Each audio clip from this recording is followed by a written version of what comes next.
Hi everyone, Dom here from Panasonic Kitchen and welcome back. This is part 2 of our 4-part series talking about our NF-GM600 and 400 multi-cooker. So we've unboxed the product. We're now going to prepare it and switch it on, and I'll go through some of the quick guide that comes with the product as well. So first things first, you'll notice that the product has a few stickers on it, including one at the front here over the control panel. So the first thing I'm going to do is just peel this off nice and carefully. It comes off fairly easy.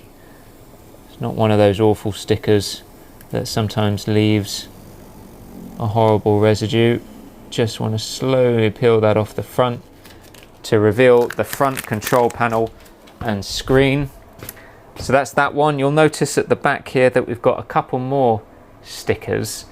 These are actually just to hold the extractor fan grill in place during transit. So we're going to peel these off as well. These can be just a tiny bit fiddly, but obviously important to remove every sticker in place. There we are. Now those are off, you can see that this grill comes off nicely. Obviously that's covering the extractor fan, so for maintenance purposes you will just need to give that a little clean every now and again. And then on the right hand side here you'll notice that we've got a water tank, and that is designed to collect the water and the steam that the extractor fan extracts during cooking. So again, you'll just need to take that out and empty that and give it a clean every now and then. Right, so we've got the stickers off. I think we're ready to plug in. So you'll notice the power cord will come with a little bit of plastic to hold the cable in place.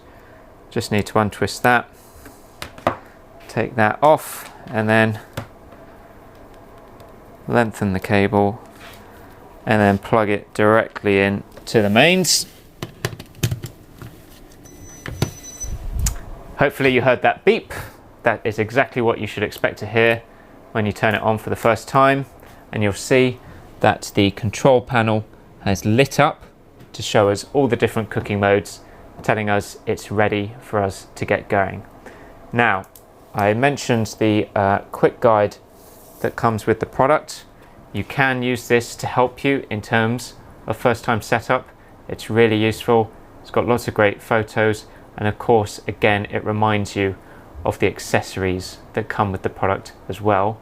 Even better, on the other side it actually gives you some recipes to get going with. But don't worry about those for now. We're going to catch up with you guys in part 3, where we talk about the control panel and all the different cooking modes that this multi-cooker has.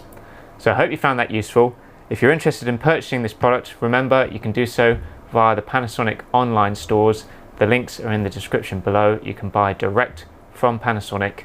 Thanks for watching, and we'll see you in part 3.